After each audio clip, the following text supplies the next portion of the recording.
भक्ति भारत में आपका स्वागत है। अगर आपको वीडियो पसंद आए तो इसे लाइक करें, शेयर करें और ऐसे और भी भक्ति वीडियो देखने के लिए सब्सक्राइब करें।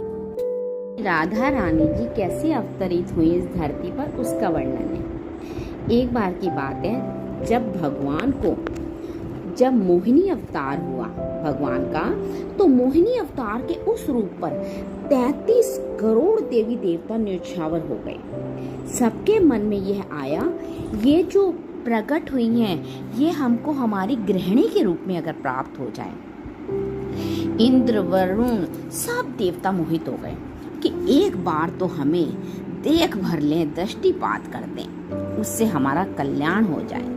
परंतु उन 33 करोड़ देवताओं में एक ऐसे देवता थे जिनका मोहिनी के प्रति ऐसा भाव नहीं था।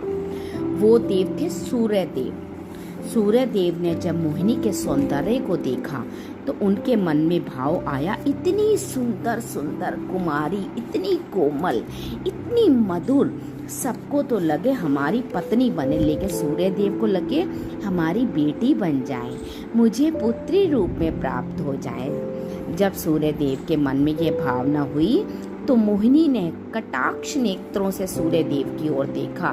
बाकी किसी को देख ही नहीं रही थी, और देख करके जो मोहिनी, वो ठाकुर जी का ही रूप थे।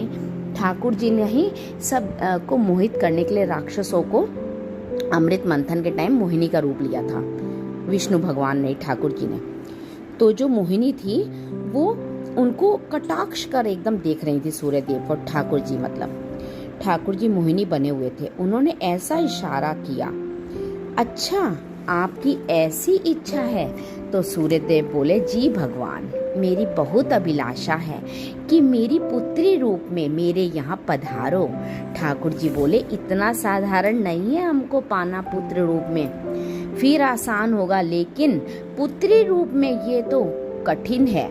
पुत्र रूप में अगर पाना चाहो तो आसान होगा, लेकिन पुत्री मतलब वो भी आसान नहीं है भगवान को पाना, लेकिन पुत्री रूप में तो बहुत कठिन है, इसलिए आपको तप करना पड़ेगा सूर्य देव।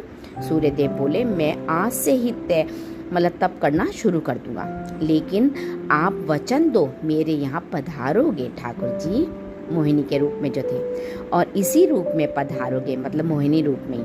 मोहिनी ने कहा, यदि मैं तुम्हारे भजन से प्रसन्न हुई, यदि तुम्हारी भक्ति में, तुम्हारे प्रेम में प्रबलता हुई, मोहिनी 33 करोड़ देवताओं को मोहित करती है, लेकिन तुम्हारे भजन के प्रभाव से मैं जब तुम्हारे यहाँ अवतरित होऊंगा